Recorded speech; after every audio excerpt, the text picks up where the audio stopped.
ప్రకృతి ద్వారా పరమాత్మ సందేశాలు.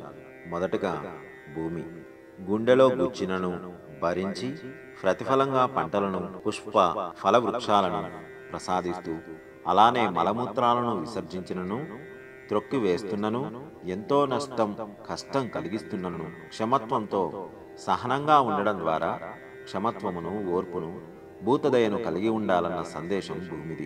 రెండు, ఆకాశం వచ్చిపోయే మేఘాల వలన మలినపడకుండా సూర్యచంద్రులు నక్షత్రాలు వాయువు తనతో ఉన్నా వాటితో ఎలాంటి సంగత్వం ఏర్పరచుకోకుండా నిర్మలంగా ఉండడం ద్వారా మానవుడు కూడా వచ్చిపోయే ఆలోచనలతో అంతఃకరణము మలినపరుచుకోకుండా స్వచ్ఛంగా ఉండాలని, ఎన్ని బంధాల మధ్య ఉన్నా వాటితో సంగత్వం కలిగి ఉండక నిర్మలంగా ఉండాలన్న సందేశం ఆకాశముది.